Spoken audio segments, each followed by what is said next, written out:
para rawuh Bapak Ibu sedaya ingkang tansah kawula hormati, adicara ingkang angka 8 inggih punika tausiah. Wondene tausiah badhe dipun paringake panjenenganipun Rama Kiai Haji Bahauddin Nur Salim. Dumateng panjenenganipun wekdal sapanggihan dipun semanggaken.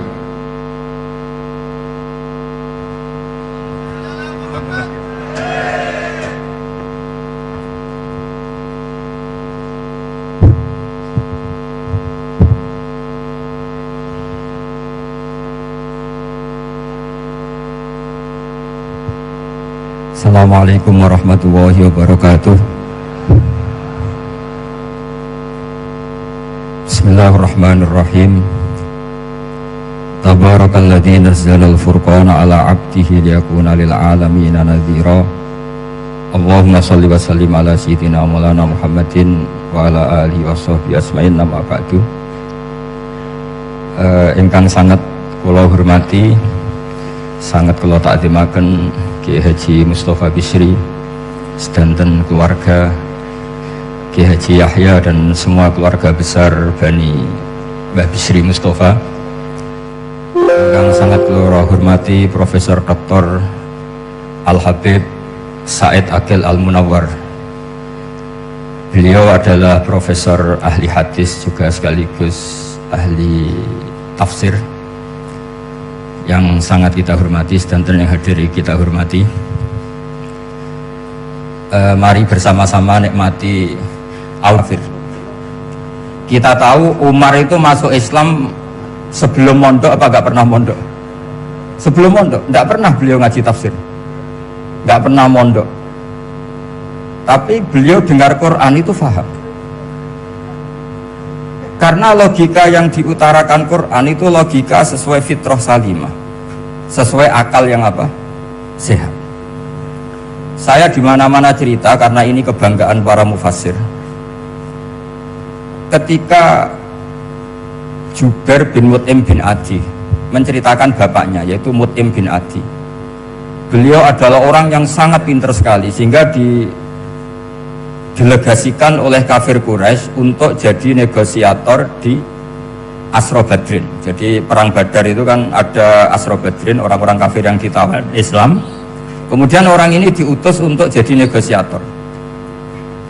Singkat cerita, pas datang ke Madinah, pas Rasulullah SAW baca surat Wattur wa kitabim mastur fi raqim mansur sampai ayat am khuliqu min ghairi syai'in am humul khaliqun, sampai ayat am khalaqus samawati wal ard. Di ayat itu Allah menceritakan kalau Tuhan-Tuhan yang kamu anggap Tuhan itu sebagai Tuhan, misalnya Lata, Uzza, Manat, gak apa-apa kata Allah. Tapi kata Allah, saya minta bukti prestasi mereka apa kalau sebagai Tuhan itu. Apakah pernah ikut menciptakan langit bumi? Atau kalau gak bisa menciptakan urun, kata Allah, urun semen sak-sak, kata Allah, sementing urun. Sehingga logika lalu terbangun, prestasinya apa Tuhan-Tuhan yang kami tuhankan itu? Kata Allah, Qul ara'aytum ma tad'una min dunillah aruni madza khalaqu minal ardi am lahum syirkun fis samawati. Kalau mereka Tuhan, tunjukkan prestasinya ke saya, kata Allah. Apakah mereka terlibat dalam penciptaan langit dan bumi? Atau kalau nggak bisa menciptakan 100%, kata Allah, setidaknya urun. Ya tadi urun semen, am lahum syirkun fis samawati. Syirkun maknanya urunan. Lalu ketuhanan berhala, Uzza dan sebagainya batal karena ayat ini. Orang kafir berpikir, wah ini tidak Tuhan karena nggak punya prestasi apa-apa. Lalu mereka secara ekstrim malah berpikir ateisme, tidak mengakui adanya Tuhan. Kalau nggak diakui adanya Tuhan, berarti alam raya ini dimulai dari ketiadaan. Logikanya berarti begini, hadhil maujudat khalaqahal adam. Langit yang karuan wujud, bumi yang karuan wujud, hewan-hewan yang karuan wujud, matahari, rembulan, lautan semuanya wujud. Kemudian semua maujudat ini dirumuskan khalaqahal adam, diciptakan oleh ketiadaan. Pertanyaannya adalah mahwal junun asyaddu min hadza, kegilaan apa yang lebih parah ketimbang ini? Karena sesuatu yang wujud dimulai dari sesuatu yang tidak wujud. Berarti sama dengan mengatakan hadhil maujudat khalaqahal Adam. Semua yang enggak ada ini diciptakan oleh sesuatu yang enggak ada. Jadi semua yang ada diciptakan oleh sesuatu yang enggak ada. Maka Quran ketika ngetikan am khuliqu min ghairi syai'in, apakah kalian semua atau mereka semua diciptakan min ghairi syai'in, min ghairi khaliqin maujudin. Saya ngecek di beberapa tafsir, termasuk bukan kitab tafsir tapi maknanya sama seperti di Ihya. Masa alam raya seindah ini, seeksistensi ini, senyata ini kemudian diciptakan oleh sesuatu yang tidak ada. Mereka akhirnya mikir, ya harus diciptakan oleh sesuatu yang ada. Nah, karena sesuatu yang ada ini posisi pencipta, maka harus berstatus super. Nah, super ini oleh ulama dibahasakan wajibil wujud. Maka zat yang menciptakan ini namanya zat sing wajibil wujud. Lalu wajibil wujud ini oleh Islam disebut Allah Subhanahu wa ta'ala. Kayak apa fasihnya Quran bikin logika? Atau orang yang jadi Tuhan itu yang mengklaim sebagai Tuhan? Itu juga mungkin, yang penting mewujud. Siapa itu? Fir'aun. Fir'aun itu mengaku sebagai Tuhan. Dia sudah sah dari segi dia wujud. Namanya orang wujud punya eksistensi, mungkin berkreasi. Saya ulang lagi, namanya orang wujud punya eksistensi, tentu mungkin berkreasi. Tapi pertanyaannya begini, ketika Musa tanya, pertama ditanya Musa, lalu kamu kalau menyembah selain saya, nyembah siapa? Kata Musa, Rabbul Alamin. Siapa Rabbul Alamin? Rabbus samawati wal ardi, yang menuhani langit bumi. Terus kata Fir'aun, tidak jawab, manggil Haman. Haman, kamu kan arsitektur, coba ibnili sorhal ali abluhul asbab. Ya Haman ibnili sorhal ali abluhul asbab. Bangunkan sebuah piramida yang tinggi, la'ali at-tali'u ila ilahi Musa, saya ingin melihat Tuhannya Musa.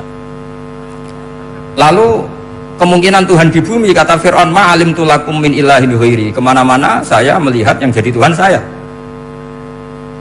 Musa ngerti kalau Fir'aun ini pekok cara bahasa Jawa itu menerangkan sifatnya Allah itu dengan sifat yang sederhana, tapi justru dengan sederhana ini Fir'aun tidak bisa jawab. Terus Nabi Musa ganti argumentasi, Rabbukum wa Rabbu abaikumul awalin, yang nuhani nenek moyang kamu, leluhur kamu. Itu terperangah, kagetnya bukan main Fir'aun. Karena para umatnya, para punggawanya lalu berpikir, kalau ini Tuhan berarti buyut-buyutnya nggak ada Tuhan, kan Tuhannya datang terlambat. Makanya Pak Jokowi kalau dituduh PKI nggak terima. Saya ini lahir tahun berapa gitu, pas ada PKI itu masih 4 tahun, masa ada PKI balita? Ini enggak, ini ada Tuhan balita, Tuhan terlambat. Pertanyaannya adalah kalau Fir'aun itu Tuhan, lalu bapaknya, mbahnya, buyutnya Tuhannya siapa? Makanya ketika Allah disifati Nabi Musa, Rabbukum wa Rabbu abaikumul awalin, yang nuhani nenek moyang kamu, itu kagetnya bukan main. Dan semenjak itu banyak punggawa Fir'aun yang iman. Ini yang akhirnya nanti jadi waqala rajulun mu'minum min ali fir'auna yaktumu imana, atau yang menjadi ayat wajah rajulun min aqsal madinati yas'a. Kenapa mereka menjadi iman? Karena logika Fir'aun Tuhan itu gugur, runtuh bisori fil hujjah, dengan logika yang sangat transparan. Jadi ini perlu belajar tauhid. Jadi kalau sampean sudah kalah suara, jangan kalah logika. Kalau sudah kalah suara, kalah logika, jangan kalah tinggal mendengar saja kok tidak paham bangunnya gitu. Jadi ini sering saya utarakan, makanya banyak ulama mengatakan fasihu ibaratil Quran itu bukan sekedar notnya atau sajaknya, kalau boleh dibilang saja, tapi karena runtutan cara berpikirnya. Maka kelihatan sekali di tema-tema Quran, ketika nyifati Allah Rabbus samawati wal ardi tidak mengalahkan Fir'aun, justru dengan sifat yang ringan Rabbukum wa Rabbu abaikumul awalin bisa mengalahkan Fir'aun. Nah, kenapa sekarang orang tidak fasih baca Quran? Karena tadi perangkat itu tidak cukup. Saya berkali-kali matur, juga sering matur Mbah Mus, saya itu sekarang masih belajar Al-Ibris, Mbah Misbah, Marbawi, semua khazanah tafsir, baik yang bahasa Jawa, bahasa Melayu, itu masih saya pelajari. Termasuk saya pelajari lughotnya, mulai lughot yang setengah benar sampai macam-macam. Saya tadi matur sama Profesor Said Akil Al-Munawwar. Memang bacanya harus urut Said Akil Al-Munawwar. Karena sekali salah Said Akil Sirat. Sebenarnya nggak apa-apa, ini sama-sama orang alim. Cuma tidak tahu nasib di publik ini, nggak tahu saya ya, macam-macam lah gitu. Namanya orang banyak, nggak usah dijelaskan. Tapi semuanya baik. Saya pernah ketemu Pak Said Akil Sirat itu bilang gini, Gus, orang jadi wali itu sebabnya dua. Mungkin kalau kayak jenengan banyak pecintanya, yang doakan banyak. Kalau saya banyak yang benci, wah itu ngirangi dosa gitu kan. Batin gue dasar wong alim bener wah.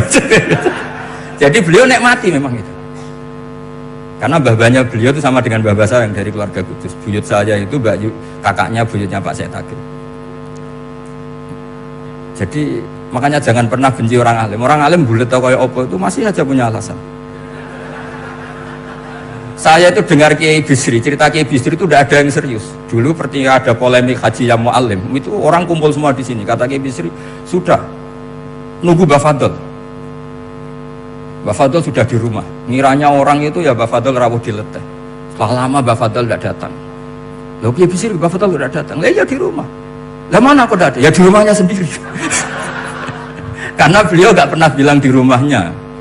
Orang saja yang kepikiran kalau itu rumah leteh. Itu mirip seperti guyannya Rasulullah SAW. Nabi itu kalau guyon itu tidak pernah bohong. Makanya di Tiba itu disebut wayam zahu walayakul ilah hakon. Nabi itu ya guyon, tapi nggak pernah bohong. Yang bohong kan khayal kamu. Masyhur itu ada orang sepuh sowan Nabi. Di kitab saya itu perempuan, tapi di beberapa kitab lelaki. Saya tidak tahu pastinya berapa. Biasanya ahli hadis mentahmilkan taat dudul kisoten atau taat dudul wakiaten. Oke, kita bayangkan itu perempuan. Ya Rasulullah, saya ini tergesa-gesa, nanti takut kemalaman. Ini orang sepuh. Jadi jangan kamu bayangkan Nabi Suwani wong ayu nom nanti jadi hop. Orang sepuh. Oh di sini aja, tidak usah tergesa-gesa pulang kata Rasulullah. Lah nanti gimana, saya jalan kaki ya Rasulullah sampai kampung saya itu nanti malam. Kata Nabi, la ahmilan naki alab nidnako. Santai saja, nanti tak pinjemin anaknya unta. Kata perempuan tadi, ma fa'altu bibninako. Apa yang bisa saya lakukan dengan anaknya unta? Sudah tenang saja kata Nabi. Setelah mau pulang, disiapkan unta, ya unta tua, unta layak dinaikin. Ya Rasulullah, ini kok unta tua? Katanya anaknya unta. Nabi dengan santai, oh masih tua ya anak unta kata. Jadi itu menafsirkan anaknya unta cilik itu kan pikirannya kamu kan. Sebetulnya anak unta itu ya tua pun anak unta. Maka saya itu yang termasuk bangga. Nasib saya nanti insya Allah kayak Gus Mus, kayak Gus Dur, sampai tua dipanggil Gus. Tapi saya niatnya lebih buruk supaya nanti kalau saya salah pantas ngijek Gus itu. Tapi dalam kompetisi kadang Gus itu kalah. Itu dulu di Pondok Sarang tuh kalau ke WC itu antri.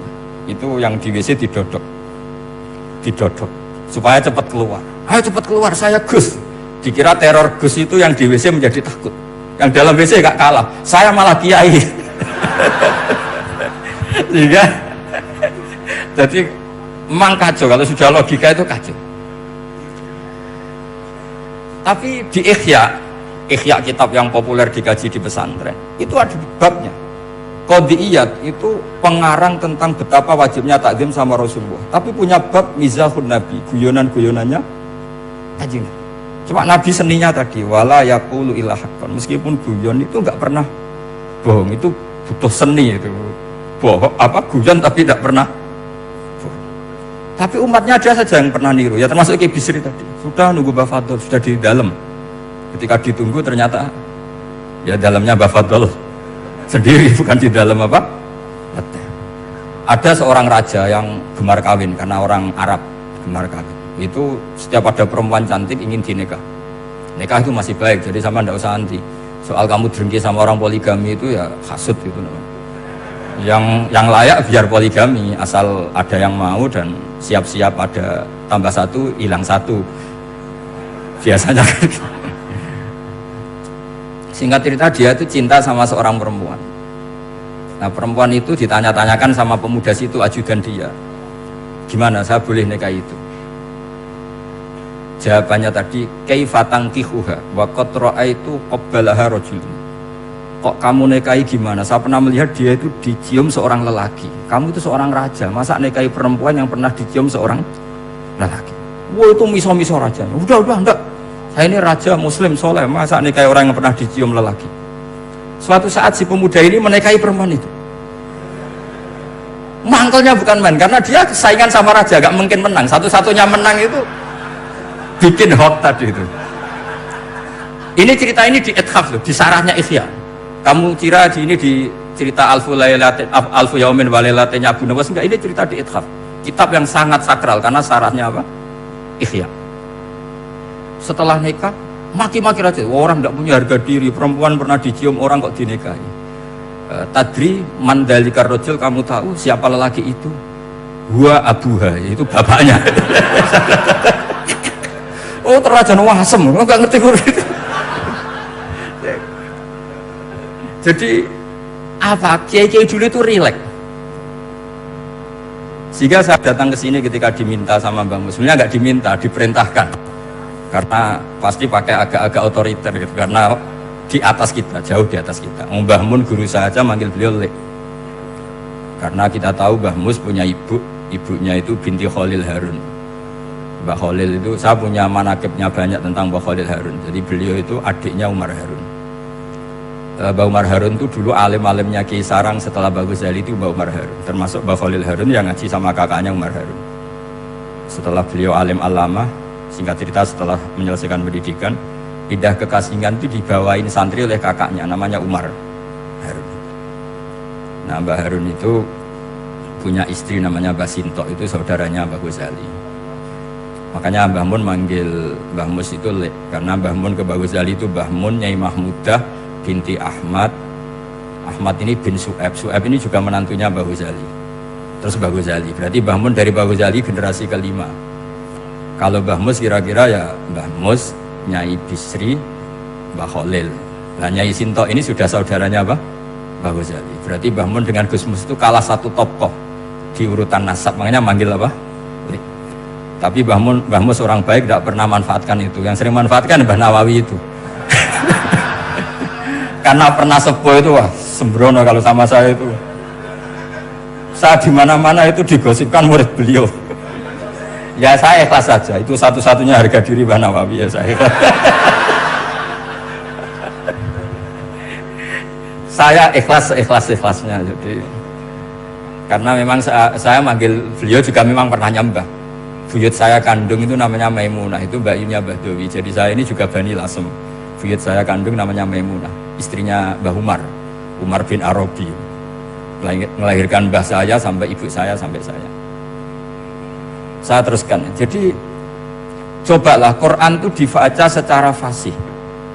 Kalau ini baca fasih caranya gimana? Kamu harus belajar balaghah, belajar lisanul Arab, belajar mantek, belajar logika. Nah, kalau logika itu tidak sampai, cari muhalnya. Ini fatwanya Said Robdon Al-Buti, juga fatwanya semua ulama usul fikih. Saya ulang lagi ya, kalau logika kamu nggak paham, cari sisi muhalnya. Saya ulang lagi, cari sisi muhalnya. Misalnya kamu angan-angan tentang Allah nggak tok, sedurunge Allah itu sopo. Misalnya kamu angan-angan gitu.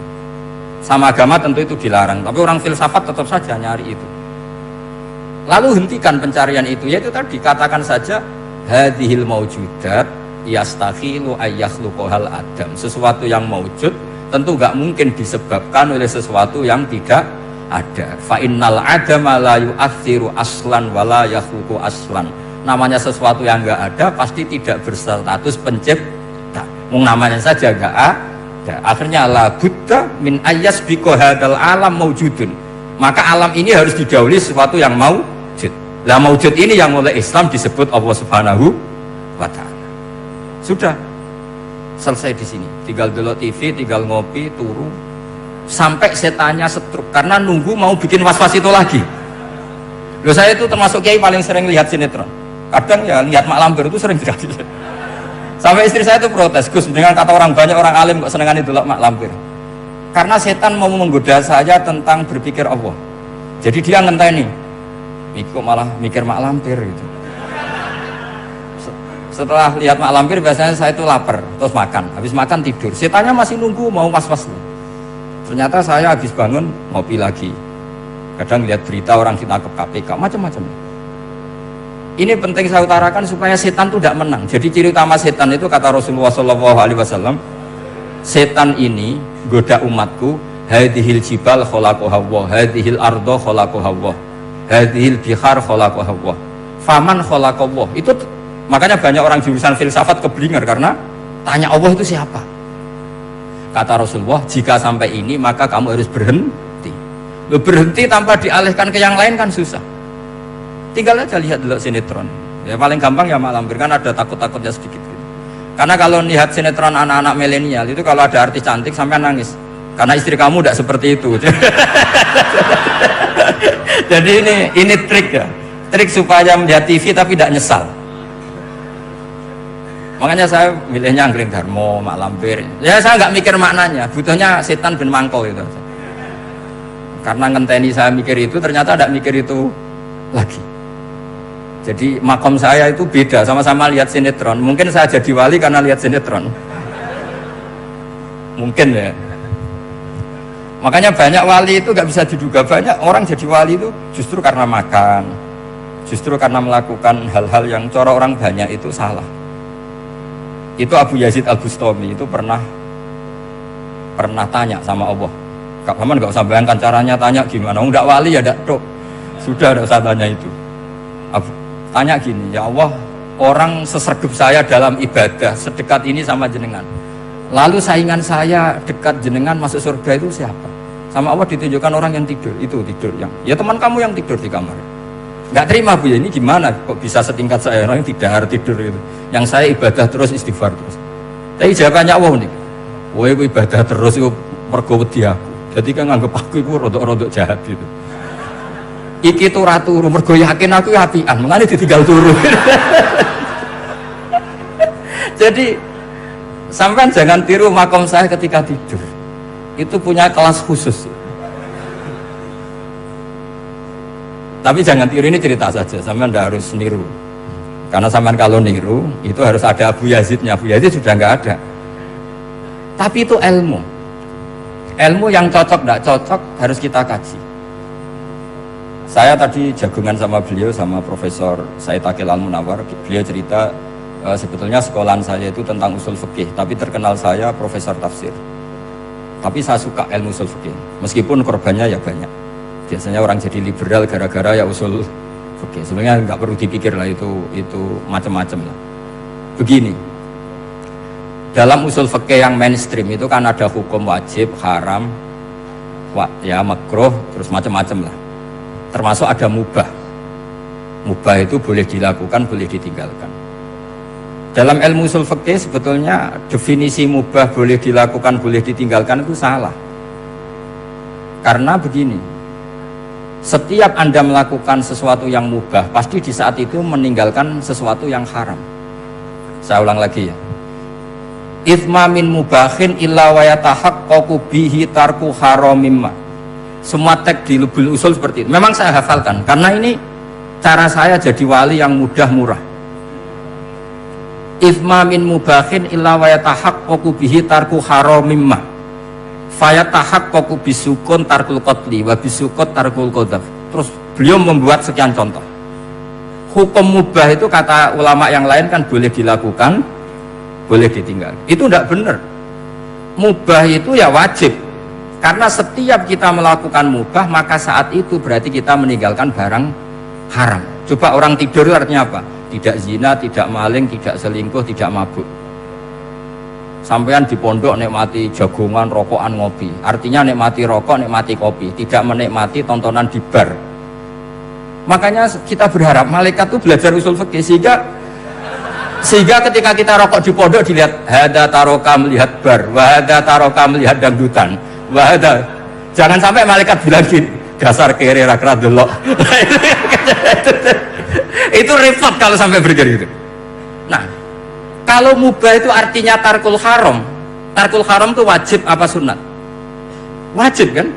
Berarti setiap orang melakukan mubah hakikatnya melakukan wajib, dan itu artinya dapat pahala. Salah sampean ngajine ra khatam, dadi nglakoni mubah iku mengira tetep mubah. Maka berbahagialah orang yang ngajinya khatam. Makanya setahu saya kiai-kiai Mbah Mun ya sering guyon. Setahu saya Mbah Mun kalau ketemu Mbah Mus ya guyon terus. Guyonnya ini adalah waminal qutbi kata Imam Ghazali. Qutbu hadzal al-istildad bil mubahat. Poros agama ini pada akhirnya adalah nikmati sesuatu yang dibolehkan Allah Subhanahu. Orang itu kalau fasik, mau makan siang aja kalau nggak ditemani perempuan cantik nggak bisa makan. Mau jalan-jalan kalau nggak ditemani perempuan cantik nggak bisa jalan-jalan. Kalau kiai-kiai itu enggak.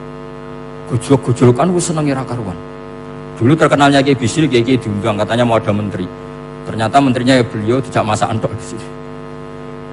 Karena maknanya menteri itu pembantu presiden. Semua kita adalah bantu presiden terlaksananya kedamaian itu. Loh iya kan? Saya berkali-kali ngomong di mana-mana.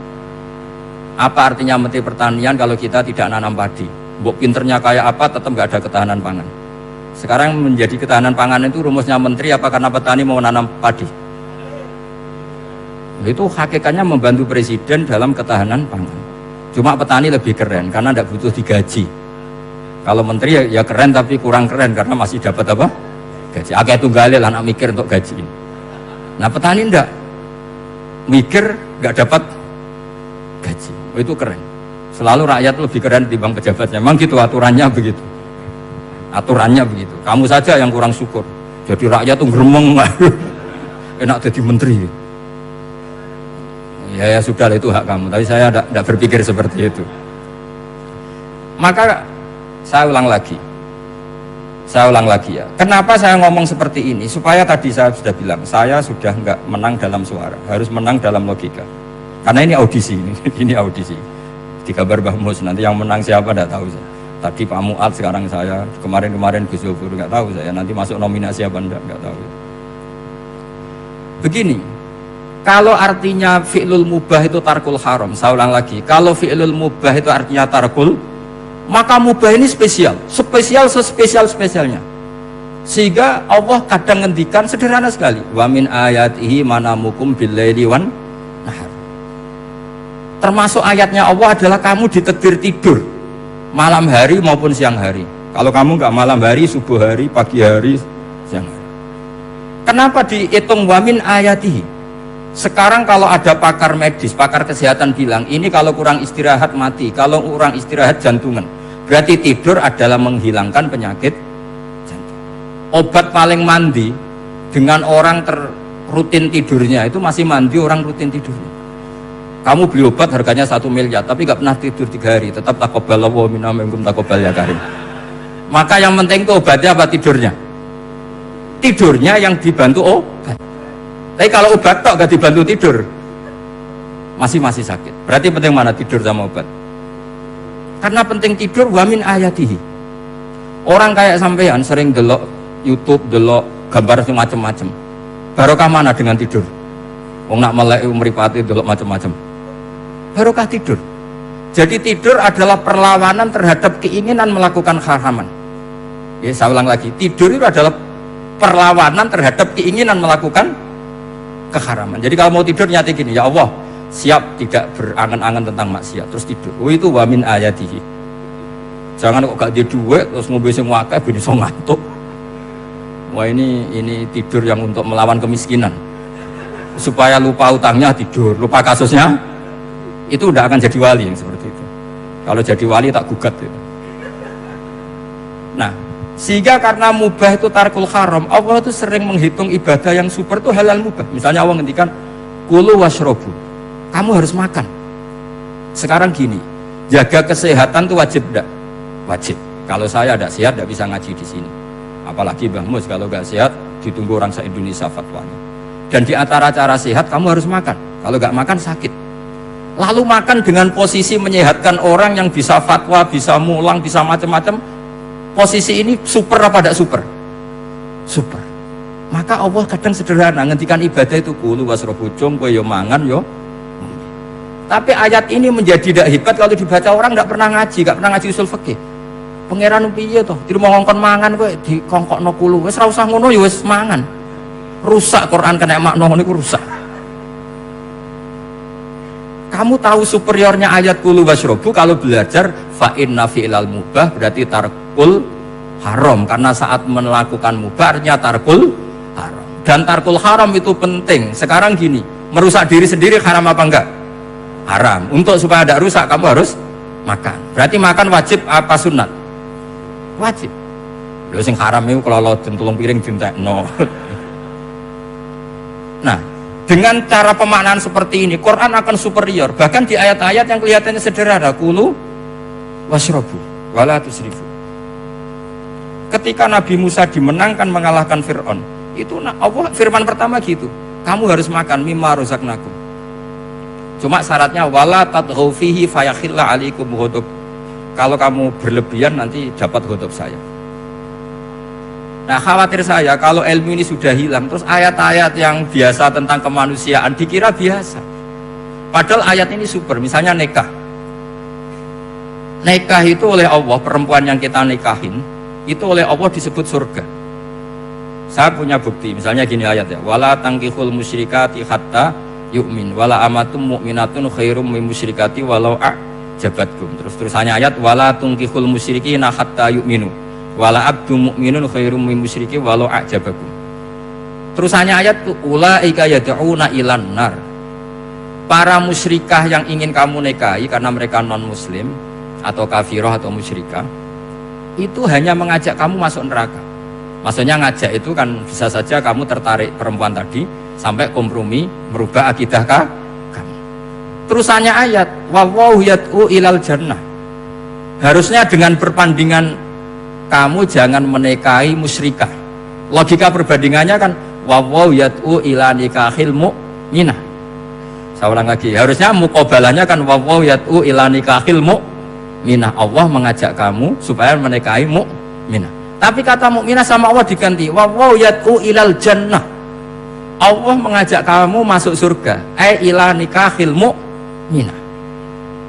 Artinya gini, setiap kamu hubungan intim sama istri kamu itu adalah menjadi kamu tidak zina. Jadi kalau kamu tidak zina, barokahnya istri kamu ini penopang kamu masuk surga. Makanya Rasulullah pernah ditanya ibadah itu apa saja. Nabi secara ringan diantara jawabannya wa fi buti ahadikum shadaqah. Sudah kamu ngumpul istri kamu itu ya ibadah. Terus kata sahabat-sahabat, ya Rasulullah ayati ahaduna syahwatahu wa walahu ajrun. Yang benar saja Rasulullah, masa urusan gitu dapat pahala gitu. Nabi jawabannya ya enteng, alai salawaduha fi haramin aka'ana alai wisrun. Kalau dia salah yang dikeloni kan ya dosa. Berarti kalau ngeloni yang benar juga pahala. Berarti istri kamu itu jannah surga. Cuma jannah yang agak aneh karena rewel itu agak aneh. Jadi itu jannah yang agak aneh. Maka supaya jannah ini tidak aneh, kata Rasulullah itu cara bersuami istri itu, kata Rasulullah halla jariyatan tula ibuka wa tula ibuha. Sebagian riwayat halla jariyatan tudhafikuha wa tudhafikuka. Kamu cari perempuan yang gampang guyon, gampang rileks. Mula abah itu rileks, mudhahaka ya rileks. Saya berkali-kali cerita, saya ini termasuk orang yang nggak pernah diskusi penting sama istri saya karena takut tegang. Biasanya kalau tegang itu yang suaminya kalah. Jadi saya tuh nggak pernah diskusi penting. Saya kemarin mau ke Pasuruan ya, mau ke Peloso itu ditanya mau kemana, ya nggak tahu. Terus pulangnya kapan, ya nggak tahu. Wong kok rohan. Ya saya seneng saja. Nggak roh itu artinya kan bodoh. Orang bodoh itu nggak mukallaf, artinya nggak dosa kata saya. Jadi saya ngambil hikmahnya saja.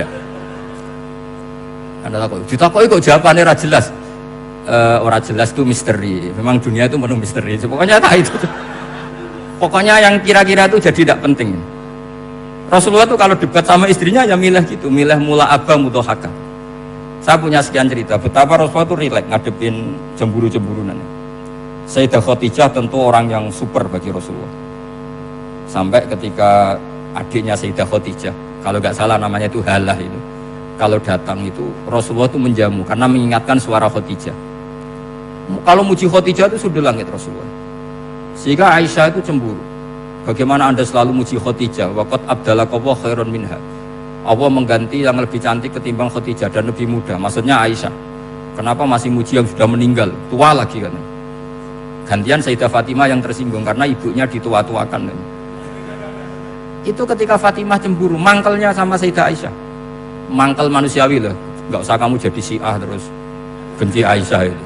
Karena kalau kamu jadi benci Aisyah berarti kamu nganggap Aisyah itu salah. Dan itu efeknya di Rasulullah, berarti Rasulullah milih istri yang salah. Makanya kita ini madzhabnya ahli sunnah. Abu Bakar tidak mal'un. Kenapa tidak mal'un? Kalau kamu bilang Abu Bakar mal'un berarti Rasulullah salah pilih teman. Umar tidak mal'un karena Rasulullah pasti milih teman yang benar.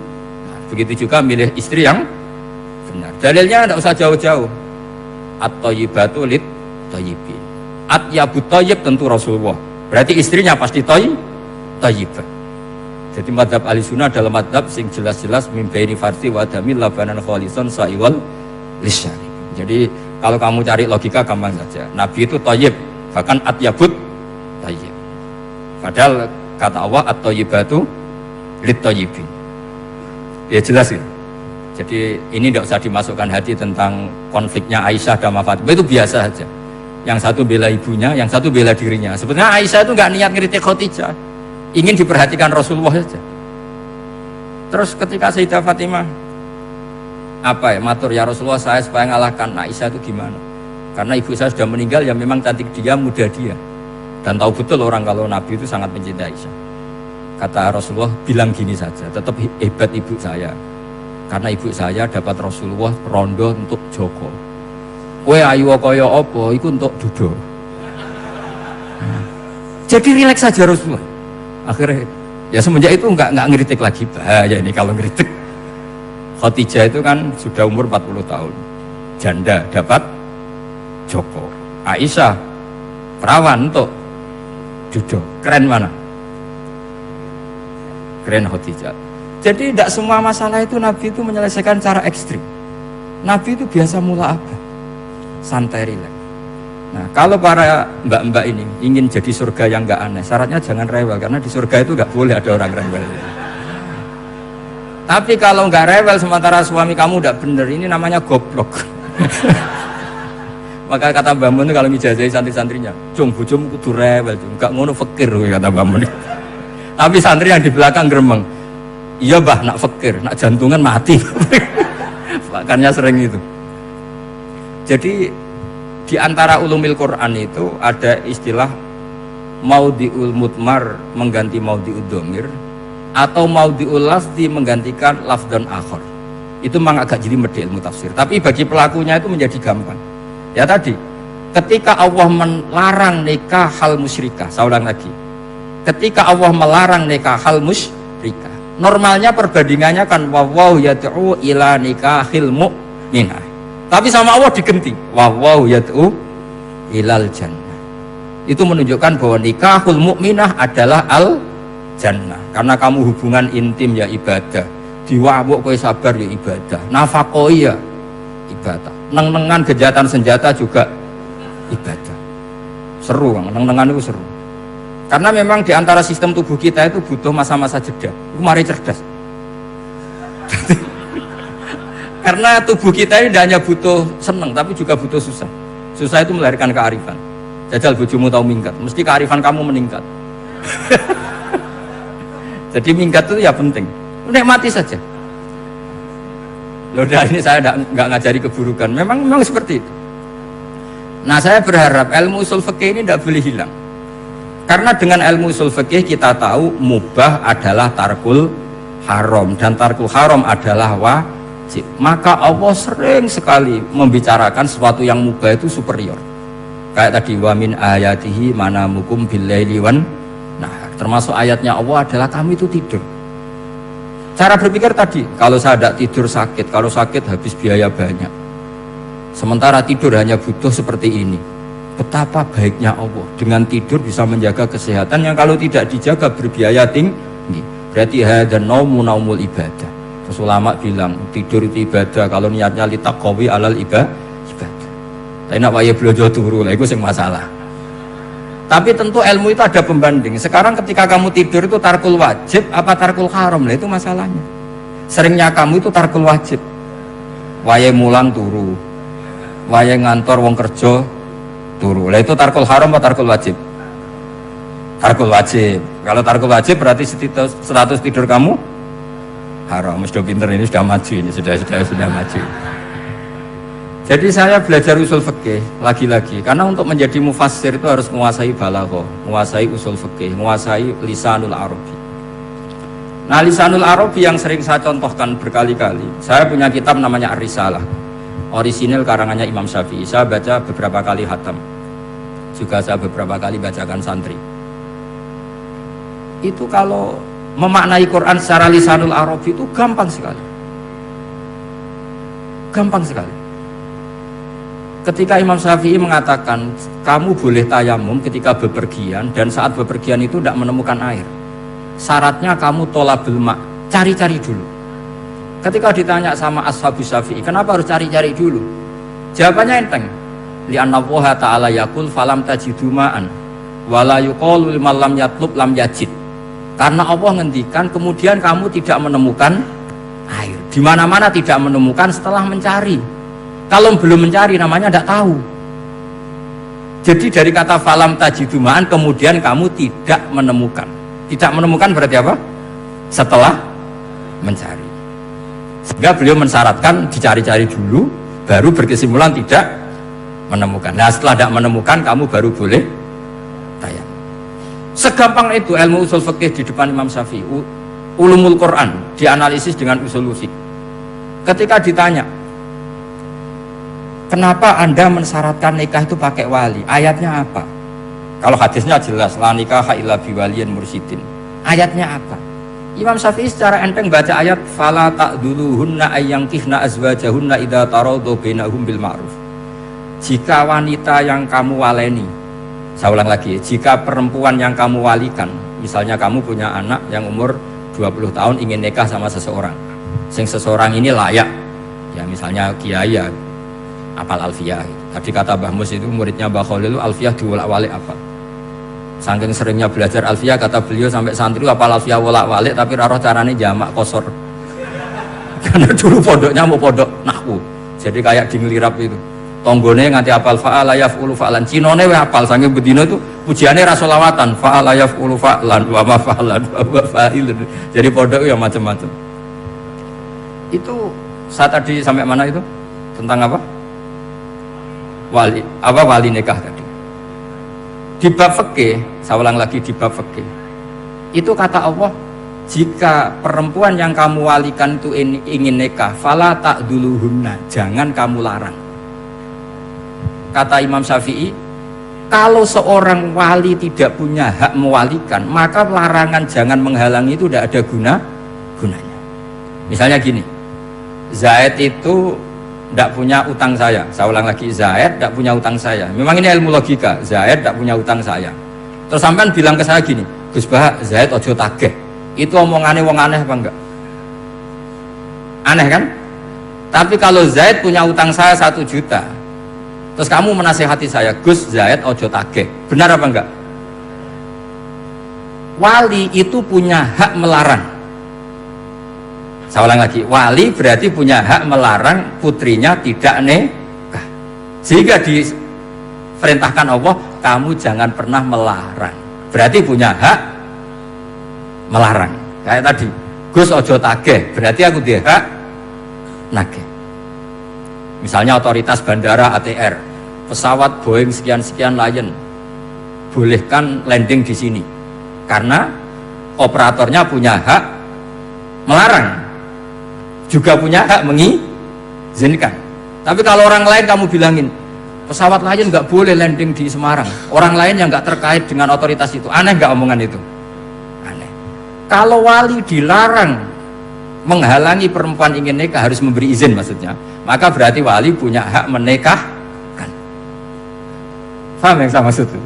Makanya Imam Syafi'i mensyaratkan seorang perempuan yang nikah harus pakai wali. Jadi segampang itu. Kitab Ar-Risalah menerangkan ulumul Quran. Dan dalam banyak hal ulama dulu tuh, makanya saya tadi berjanji, karena Quran itu bisa kamu baca fasih, kamu dengerin suara enak ya enak, kamu dengerin logika yang enak ya enak. Jangan sampai kamu tidak dua-duanya. Suaranya sudah tidak enak, logikanya tidak enak, itu kacau namanya. Ketika Imam Syafi'i ditanya, bagaimana hukumnya uzubah? Uzubah itu gak nikah. Padahal ada hadis faman rohiba an sunnati falesa Kata Imam Syafi'i, ya gak apa-apa. Kenapa? Fa inna Allah ta'ala dzakara 'abdan sholihan wa qala wa sayyida wa hasura wa nabiyya minas sholihin. Allah menyebut nabi yang soleh, dan di antara nabi yang soleh itu ada yang berstatus hasur. Hasur itu tidak ada keinginan sama perempuan, akhirnya tidak nikah. Berarti tidak nikah itu boleh karena ada nabi yang tidak nikah. Segampang itu dulu. Saya punya kitab, saya ini baru gencar-gencarnya kampanye kitab Syajaratul Ma'arif. Karena memang kitab itu bagus, menurut saya simpel dalam memahami Quran. Jadi anggap saja ini bentuk penghormatan saya sama Ki Bisri yang sudah mengkhidmai, mengenalkan ulumul Quran lewat tafsir Al-Ibris. Yang Ki Misbah punya tafsir Al-Iqlin. Memang dua beliau itu kalau yang satu ngarang terjemah Alfiyah, yang satu yang ngarang satu. Ini dua kutub yang berbeda, yang satu sangat rileks, yang satu sangat seperti itu. Nggak usah diterjemah nanti jadi repot. Itu ulumul Quran yang ditulis Syajaratul Ma'arif itu gampang sekali. Misalnya begini, beliau bikin judul Babun Nafil Ibad Bikullil Bilad. Bab seseorang harus manfaat kapan saja dia berada. Itu terus beliau qala ta'ala wa ja'alani mubarakan ainama kuntu. Ciri utama para nabi itu ngendikan wa ja'alani mubarakan ainama kuntu. Saya dijadikan di mana-mana itu berkah.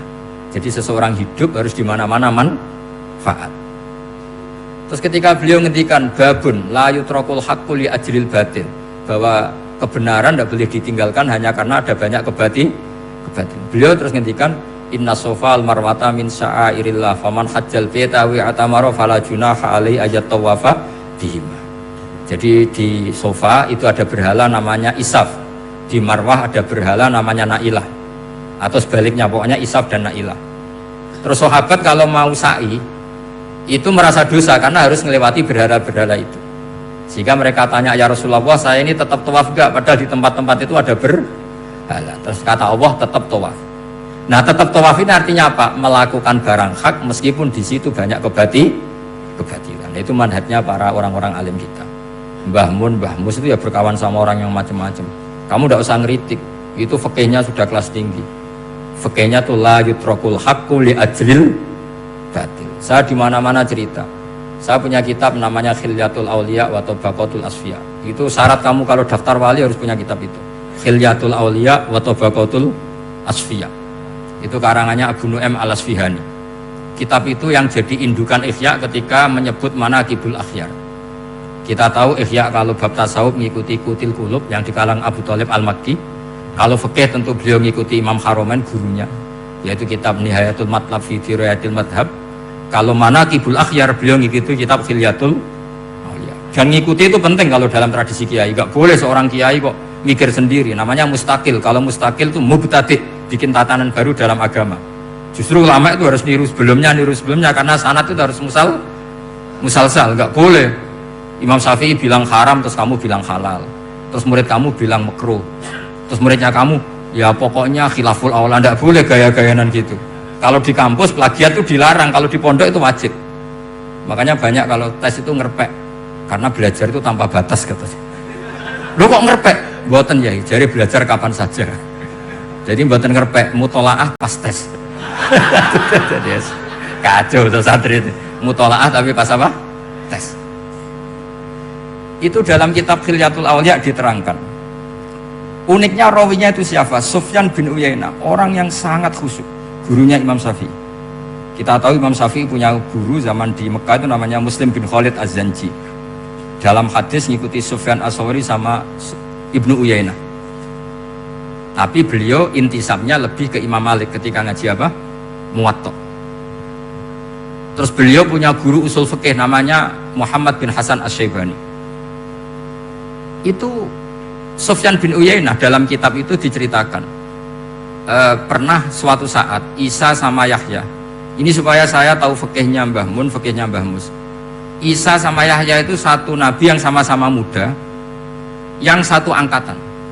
Saya berkali-kali cerita, nabi yang satu angkatan itu ada 3, tapi yang 2 ini nggak level, yaitu Ibrahim dan Lut. Tapi nggak level karena Lut itu adalah pernah keponakan siapa? Ibrahim. Musa dan Harun, tapi Harun itu nggak levelnya Musa karena dia jadi nabi berdasar proposal Nabi Musa. Jadi Nabi Musa itu alsak, agak pelak, sehingga beliau kalau menjelaskan kesulitan terus pakai jubir. Makanya kemarin-kemarin itu ada wali yang kalau ngomong pakai apa? Jubir. Akhirnya Nabi Musa ngendikan apa? Waj'alli waziran min ahli Haruna akhi usdud bihi azri wa asyrikhu fi amri. Ya Allah, saya ini lisannya agak pati fasih. Tolong Harun sing huwa afsahu minni lisanan. Yang lisannya lebih fasih tolong jadikan nabi. Sama Allah dituruti, Harun jadi apa? Nabi. Tapi yang dapat wahyu Musa, jadi dia hanya jubir. Makanya seangkatan tapi tidak level. Yang seangkatan level itu hanya Yahya dan Isa. Nabi Isa kita tahu berstatus wa yukallimun nasa fil mahdi wa kahla. Jadi mulai kecil sudah pinter. Nabi Yahya ya gak kalah keren. Ya Yahya khudil kitab bi quwwah wa atainal hukma sabiyah. Ketika kecil sudah pinter. Jadi ini rivalitas dalam ilmu. Makanya khilaf itu penting. Jangan gontok-gontokan, berarti ratau ngaji. Khilaf itu penting. Nabi Yahya itu kalau jalan-jalan sampai Nabi Isa, itu yang Nabi Yahya mesti tanya, aina khiyarun nas, rumahnya orang baik mana, saya mau nginep di situ. Mesti tanya gitu kalau di satu perkampungan yang beliau-beliau sedang jalan-jalan. Tapi kalau Nabi Isa tanyanya aneh, aina syirarun nas, wong sing elek-elek manggone nang ndi. Akhirnya ini kan terjadi debat, tapi karena sama nabinya ya tidak debat kusir terus kubu-kubunan, kosong berapa sama kosong berapa, enggak, ini sama ya sama-sama kosong-kosong, sama-sama orang ikhlas itu kosong-kosong. Sama-sama terus debat kecil. Kenapa kamu tanya aina khiyarun nas? Mana orang-orang baik? Jawabnya Nabi Yahya, ya kumpul orang baik itu enak, itu nyaman, teduh, enak lah. Nah kamu kenapa kok tanya mau nginep di aina syirarun nas? Ana nabiyun, ana tobibun, udawil mardo. Saya ini dokter, nabi itu dokter. Di mana-mana dokternya menunjukkan yang sakit. Kalau Anda peneliti penyakit, cari daerah yang banyak endemik penyakit apa yang daerah sehat? Daerah yang kena endemik penyakit. Tapi problemnya Anda sendiri berpenyakit dan kalau ke situ tambah nemen. Nah, itu. Ya sama. Kalau kamu kira-kira tidak kuat ya jangan kumpul orang yang seperti itu. Kamu tidak kuat kan? Malah katut. Tapi fikih-fikih kiai-kiai kita, guru-guru kita, berteman orang macam-macam tenang saja. Karena mereka kekuatan kesalehannya sudah absolut, sudah kuat sekali. Ya tentu bi'aunillah wa bitaufiqi. Sehingga kamu tidak usah meki para guru-guru kita. Saya pernah didhawuhi Mbah Mun. Ya Jong, ya aku wis ketemu Megawati. Piye-piye Indonesia kudu damai. Engko nak tukaran ya repot. Jane yo piye, aku yo kiai. Artinya beliau harus ketemu karena untuk supaya Indonesia itu damai. Beliau anggap saja makili religius, Bu Mega makili apa? Nasional. Dan Indonesia damai itu kalau ada kerjasama antara kaum nasionalis dan kaum apa? Religius. Jadi yang namanya damai itu penting sekali. Sampai Rasulullah itu pernah berdamai sama orang yang jelas-jelas kafir. Apalagi Indonesia belum sampai seperti itu. Yaitu kita tahu dalam Sulhul Hudaybiyah, Nabi berakad damai sama Suhail bin Amr. Padahal kafir. Nah, kalau kamu Qur'annya sudah seperti itu, maka Qur'an itu punya kekuatan yang luar biasa. Ketika Sayyidina Ali konflik sama Sayyidina Muawiyah, itu dirumuskan kita berdamai. Setelah kita berdamai, terus ada pertanyaan begini. Lalu orang yang sedang konflik itu nak ketemu raine, roh raine wis ra seneng. Ning dinggon jenenge konflik ketemu raine wis ra seneng. Oke, kita pakai mediator, kata Sayyidina Ali. Akhirnya Sayyidina Ali pakai mediator, Muawiyah pakai mediator. Terus orang Khawarij bilang, dalilnya apa mediator itu? Nggak ada Qur'annya. Itu orang Khawarij. Sama nggak usah tanya, kalau orang sekarang yang apa Gus? Wah itu mari fitnah, itu provokator, berarti tanya gitu. Singkat cerita, terus Sayyidina Ali itu agak marah. Karena beliau terbentuk oleh Qur'an. Itu spontan Sayyidina Ali baca ayat, wa in khiftum shiqaqa bainihima fab'athu hakaman min ahli wa hakaman min ahliya. Jika suami istri menghadapi konflik, di mana-mana konflik roh raine kan gak seneng. Maka yang keluarga lelaki kirim mediator, yang keluarga perempuan kirim. Terus dari Sayyidina Ali, wa ummatu Muhammad a'dhamu min amri rajulin wa imra'atin. Umatnya Muhammad lebih serius ketimbang urusan lelaki dan perempuan. Wong suami istri saja kalau konflik butuh mediator, apalagi hadhil ummah. Segampang itu mereka istidlal. Jadi mediator dalilnya mana? Ya dalilnya wa in khiftum shiqaqa bainihima fab'atsu hakaman min ahli wa hakaman min ahli. Dulu Quran itu seperti itu. Ya sekarang problemnya Quran itu tidak dikaji seperti itu, sehingga fasihul ibarat atau fasihul akli atau balaghatut ta'aqqul itu enggak ada. Makanya saya ini pengagum kitab Ibnu Hajar al-Asqalani yang nyarai Bukhari. kata Ibnu Hajar al Asqalani, termasuk mukjizatnya Quran adalah al-iltizat al-aqli. Akal itu menjadi nyaman. Itu uniknya yang dicontohkan seperti ngaji saya malam ini. Misalnya Allah ngendikan am khuliqu min ghairi syai'in, yang namanya maujudat tentu diciptakan sesuatu yang maujud. Karena akal akan tersiksa ketika dicekoki gini, hadhil maujudat khalaqahal adam. Tersiksa enggak akal kamu sebagai orang waras dicekoki pikiran hadhil maujudat khalaqahal adam. Ini maujudat disebabkan oleh ketiadaan. Mesti kowe ra iso turu. Barang rono iso gawe iku piye? Nah ini yang dimaksud dalam ilmu tasawuf ala bi dzikrillah tatmainnul qulub. Jadi cara tenangnya hati itu macam-macam. Nak wong toreko wis wong kon wiridan. Nak kaya kula rada ahli akal, wis meneng. Alhamdulillah di pangeran sing wujud. Berarti hadil maujudat khalaqahal maujud. Berhubung maujud ini pencipta berstatus super. Super itu dalam agama disebut wajibul wujud atau musabbibul asbab atau kausa primamboh lah sauni-uni. Yang penting itu ora hadil maujudat khalaqahal adam. Makanya kata beliau, Nabi itu bukan sekedar jamal suratan, ganteng secara perawakan, secara fisik enggak, tapi juga Nabi punya jamalul akal. Akalnya itu nyaman. Yaitu kita disuruh iman dengan sesuatu yang memang kita nyaman. Seperti kita disuruh iman bahwa alam ini diciptakan oleh Allah, oleh al-mawjud yang super. Kan terus nyaman. Coba kalau kamu diajarin Islam, alam ini yakini yang menciptakan adalah ketiadaan. Oh, kamu kuliah sampai profesor, sampai dokter pusing. Ini ajaran apa? Sesuatu yang tidak ada menyebarkan sesuatu yang ada. Nah, itu namanya termasuk ajaran ini indah karena ada al-iltizat al-aqli. Kenyamanan apa? Berpikir karena terus nyaman. Ya saya kira demikian, ini audisinya selesai. Assalamualaikum warahmatullahi wabarakatuh.